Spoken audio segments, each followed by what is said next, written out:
Përshëndetje të nderuar shikues, po fillojmë me përmbledhjen e ngjarjeve që karakterizuan javën që lan pas në Gjakov.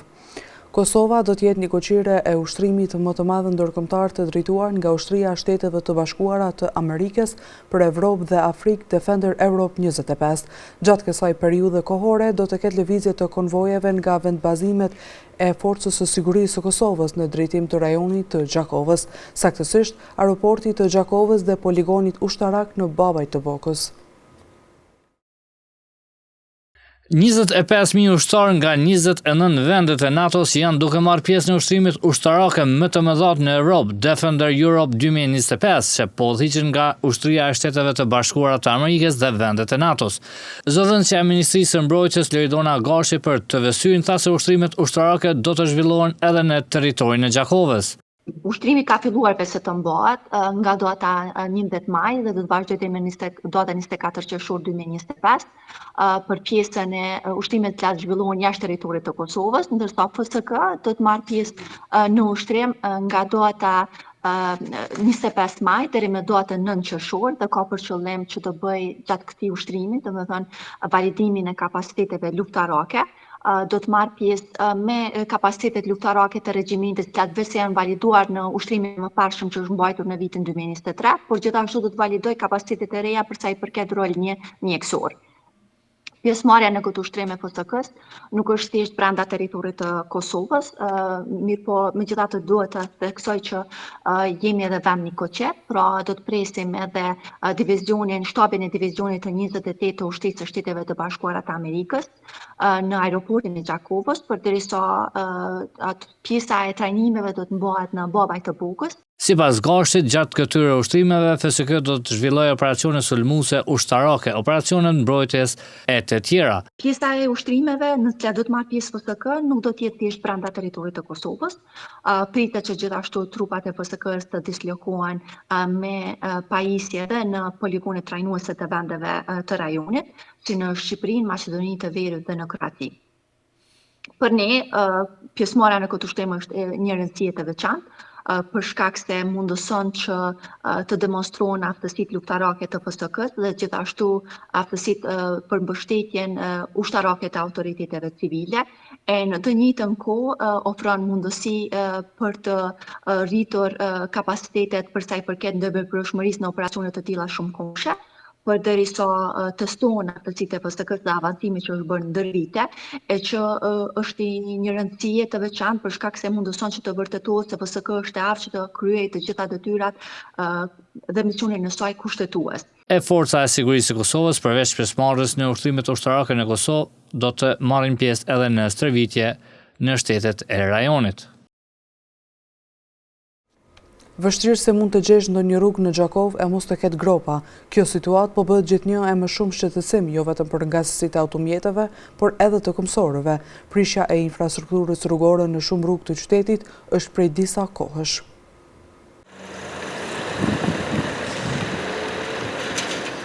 Për banorët e Gjakovës apo dhe të tjerë që frekuentojnë rrugët e qytetit, një gjë duhet pasur parasysh. Një numër i konsiderueshëm i rrugëve të qytetit është i mbushur me gropa, andaj duhet ta njohësh terrenin apo të kushtosh kujdes të shtuar gjatë ngasjes. Përndryshe dëmtimet e veturave apo mjeteve tjera të qarkullimit janë vështirë të evitueshme.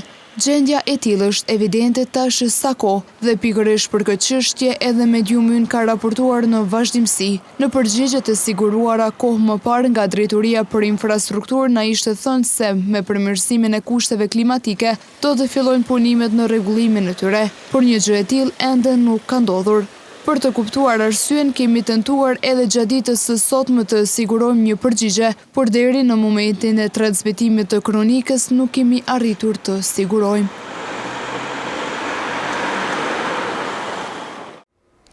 Kanë kaluar disa vite dhe fontana në parkun e qytetit po vazhdon të mbetet jashtë funksionit. Këtë çështje kanë ngritur në diskutim edhe antari i Komitetit për Politikë dhe Financa në Gjakov, Alet Tafarshiku. Ai kërkoi të kuptojë më shumë për ecurinë e këtij projekti. Në mbledhjen e fundit të Komitetit për Politikë e Financa është bërë temë diskutimi edhe mos funksionalizimi i fontanës në parkun e qytetit. Drejtori i Shërbimeve Publike Nikol Leshi është pyetur nga antari i KPF-s Alita Farshiku se kur pritet të vihet në funksion kjo fontanë. Ju si qeverisje lokale na patet pru shpirtin e nëpët për me di çka ka ndodhur me fontanin e parkut qytetit. Tash 8 vjet ju po i bëni qeverisje, edhe asnjë informat, atin ran heshtje ky interesim, ako mundësi me di çka ka ndodhur me fontanin e parkut qytetit, pse nuk është ka funksionalizohet, e di që ka pas problem me një lloj gypje dhe me një lloj kolektori të ujrave, por 8 vjet po besoj është mjaftueshëm me zgjidh, se na për 4 vjet bilim e kemi ndërtu. Ndërkaq drejtori i Shërbimeve Publike Nikol Leshi tha se kjo fontan ka shumë probleme dhe se duhet që dikush ta sjellë një projekt sepse nuk është në pyetje mirëmbajtja. Fontana, unë ali jam interesu se kjo është si problemi vjetë, por më kanë thonë se në atë fonton ka shumë probleme. Ka të lashe se ndoshta edhe duhet më prish krejt, sipas me, po janë gjinat interesu, më besoj nëse ka ti duhet më bëni projekt në shtatë total, nuk është në pyetje një mirëmbajtje, se tish në një mirëmbajtje e vogël na kishim kryer ata.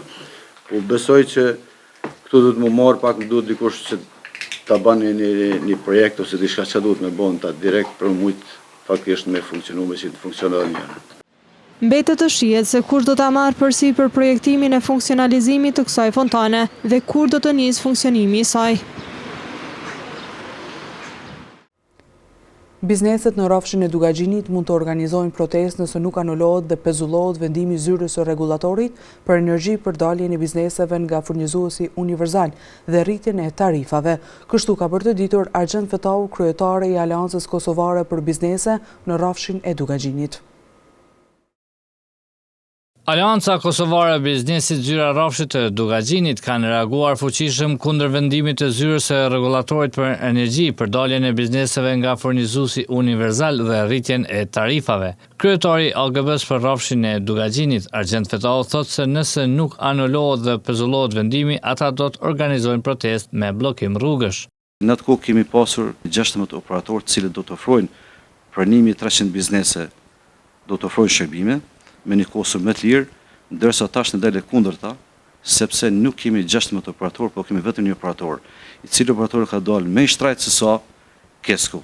Dhe është vendimi i njëjtanshëm i zyrës, i cili bën ndesh me vetveten dhe me kushtet cilët i ka, me bizneset kemi ardhur, nëse nuk mirën parasysh këto temat të cilat ne kemi ngrit, ne do të bëjmë protesta. Protestat mund të eskalojnë, e them kushtimisht në thojza, të cilat mund të jenë me mjete motorike, bllokim të rrugëve, qarkullimit rrugor dhe të gjitha. Derisa zyrëja në merr parasysh si komunitet i bizneseve. Fetau thotë se vendimi i zyrës është i njëanshëm dhe me rritjen e tarifave të energjisë sipas tij 1300 biznese do të kenë humbje mbi 50 milion euro në vit. 1300 biznese që janë mbi 50 punëtor do të kenë humbje mbi 50 milion euro në vit. Mbi 50 milion euro në vit. Dhe ne si OKB kemi quar kërkesa, kemi bërë jemi përnëcuar për media të gjitha, por po ndoku nuk kanë marrë parasysh. Sipas zyrës së AKB për Rrafshin e Dugaxhinit, ata do të jenë gjithmonë pranë bizneseve dhe nuk do të heshtin përballë padrejtësive. Të gjithë njësoret e një banese kolektive në Gjakov për shkak të një problemi energjetik u dogjën dhe lanë pa energji elektrike 45 njësi banesore. Mirë po ky problem mori zgjidhje, vetëm atëherë kur vetë banorët siguruan mjetet për sanimin e problemit, në të kundërtën do të mbesin edhe më tutje pa energji. Problemi elektrik i shkaktuar në njësore të një banese kolektive në Gjakov të martën e javës së shkuar ka filluar të sanuar pas 6 ditësh. Të shqetësuar për problemin dhe mungesën e energjisë elektrike, banorët filluan të bëjnë zgjedhje në mënyrë vetanake. Ne kemi organizuar firmën ekstra, se keci s'ka marrë përgjegjësi. Zjarri ka ndodhur të martën mëngjes, nëse kemi ditë që duhet me pagu vetë, kena prit një 2-3 ditë. Po s'ka ardhur kurrë, atë kemi organizuar firmën, i kena mbledhur parat në banorët vet, për me pagu këto. Sot e kanë filluar punimet, po presim tash 2-3 ditë derisa të kryhet. Edhe se jemi që prej martës pa rrymë. pavojt në sajtë, të kërgjë. Banorët mbeten me shpresë që puna të përfundoj shpejt dhe se nuk do të ketë më vonesa apo probleme tjera. Në 5 muaj të parë të vitit 2025 në stacioni policor në Gjakov, mbi 50 persona kanë raportuar për dhunë në familje. Nga ty thonë se krahasuar me vitin e kaluar në periudhën e njëjtë, ka rritje të rasteve të dhunës në familje. Dhuna në familje kohëve të fundit është shtuar dhe po ashtu dhe numri i raportimeve është rritur në komunën e Gjakovës. Shefi i hetimeve në stacionin e policisë në Gjakov, Qamil Gashi, tha se krahasuar me vitin e kaluar në periudhën janar-maj 2025, numri i rasteve të dhunës në familje ka shënuar rritje. Në stacionin policor të Gjakovës, gjatë vitit 2024 janë trajtuar rreth 120 raste të dhunës në familje, ndërsa për periudhën e njëjtë kohore të vitit të tanishëm, deri në këtë moment i kemi të raportuara 55 raste të dhunës në familje. Në krahasim me periudhën e njëjtë të vitit të kaluar, kemi 54 raste kanë qenë vitin e kaluar, i bie një rast më tepër. Gashi tha se vedia e qytetarëve për të raportuar secilin rast të dhunës është në rritje si një mundësi e mirë për të parandaluar këtë fenomen. Në qytetin e Gjakovës, vetësimi i qytetarëve është mjaftueshëm i lartë për të raportuar rastet të dhunës në familje, ndërsa trajtimi i tyre nga ana e policisë bëhet në mënyrë mjaft profesionale, prioriteti veçantë i kushtohet viktimave të dhunës në familje. Ne kemi në kuadër të stacionit policor Gjakov dhe kuadër të njësisë që udhëheqën, kemi policë të trajnuar enkas për këto raste. Toger Gashi gjithashtu tha se raportimet e dhunës në familje kryesisht i bëjnë gratë, të cilat rëndom janë viktima të dhunës në familje. Mantelbardhët e Spitalit të Gjakovës kanë diskutuar për menaxhimin e konflikteve me pacientët dhe kolegë. Në një trajnim të përbashkët, ata kanë folur për shkallën e konflikteve, format e menaxhimeve dhe mënyra se si do të tejkalojnë ose zbusin situatat konfliktuoze. Janë duke marrë leksione për temen parandalimi dhe menaxhimi i konflikteve me pacient dhe kolegë, në një trajnim të përbashkët mes mjekëve dhe infermierëve nga Spitali Isa Greza në Gjakov. Besim Kodra nga shoqata të drejtave të pacientëve, njëherët udhëhec i trajnimit, tha se qëllimi është që të ketë komunikim me kolegët në shëndetësi e gjithsesi edhe në raport me pacientët. Qëllimi këtyre është me i parandalu ose në qoftë se ndodhen me i menaxhu konfliktet, me, si më thonë, me ndiku në komunikimin e stafit shëndetësor, edhe me ndiku në, si më thonë, në krijimin e klimës pozitive për pacientët edhe për stafin e shëndetësor. Sipas Kodrës, ka raste kur shqetësimet e pacientëve nuk mirën parasysh dhe pastaj fillon dhe zhgënjimi dhe mosbesimi ndaj institucioneve shëndetësore private dhe publike. Kryesisht raportimet pakënaqësive të pacientëve ne kemi për gjitha institucionet e Republikës Kosovës, duke përfshi edhe ato private, pa dallim rëndësie dhe niveli, edhe si më thonë në vazhdimsi jemi me to marr, ankesat për ne vinë si në mënyrë të vazhdueshme dhe ne i trajtojmë, por rruga në cilën shkon një ankesë dallon varësisht se çfarë po kërkohet në ankesa, kemi të bëjmë me vepra penale, kemi të bëjmë me shkelje disiplinore ose etike, këto përcaktohen në rrugë se ka me lëviz një ankesë në sistem. Me zgjidhjen e ankesave nuk jemi shumë të kënaqur, institucionet nuk janë shumë azhure në kthimin e përgjigjes, sidomos në kohë, dhe kjo shpeshherë i dekurajon pacientët për me u anku. Kodra përmendi dhe shqetësimin e tij për sulmet verbale ndaj mjekëve, të cilat janë bërë të shpeshta, e për të parandaluar këtë fenomen duhet komunikim më i mirë. Nxënës nga shkollat të ndryshme të Kosovës kanë diskutuar për diversitetin kulturor gjatë të mërkurës. Në një takim organizuar nga Shkolla Ekonomike Kadri Kusari, nxënësit kanë shkëmbyer mendime për traditat e vendit, që përfaqësojnë duke mos përjashtuar edhe diskutimet ushqimeve tradicionale nga vende të ndryshme. Mësimdhënës dhe nxënës që nga shkollat të ndryshme në Kosovë u bën pjesë e takimit të mbajtur në Gjakov, ku u diskutua për diversitetin kulturor. Aty u prezantuan kulturat, traditat dhe ushqimet karakteristike të rajoneve që përfaqësojnë në kuadër të ditës ndërkombëtare të diversitetit kulturor.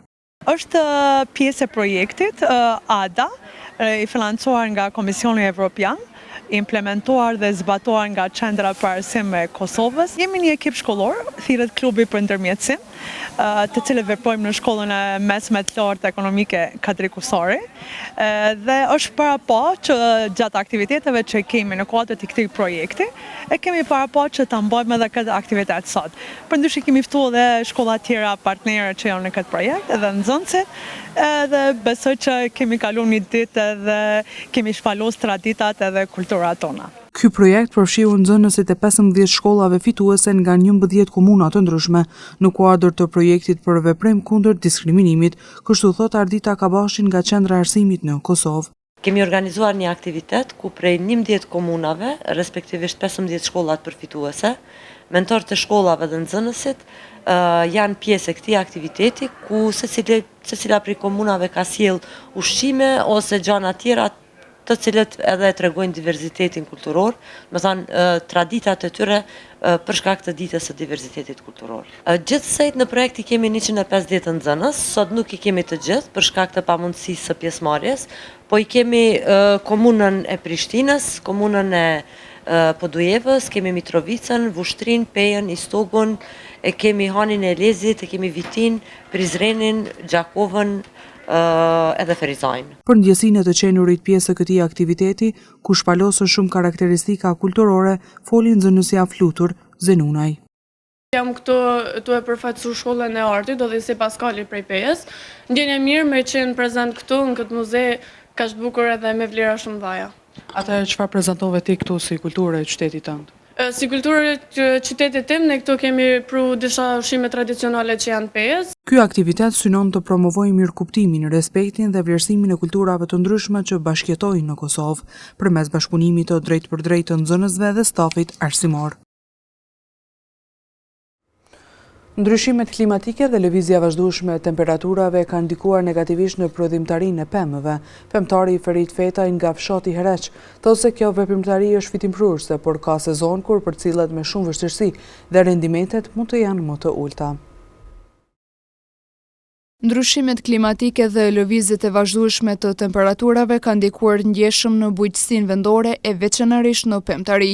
Ferit Fetaj, kultivues nga fshati Hereq, thotë se për shkak të kushteve jo të mira klimatike, disa lloje të pemëve janë dëmtuar. Llojet pemëve kanë prej më të ndryshmeve.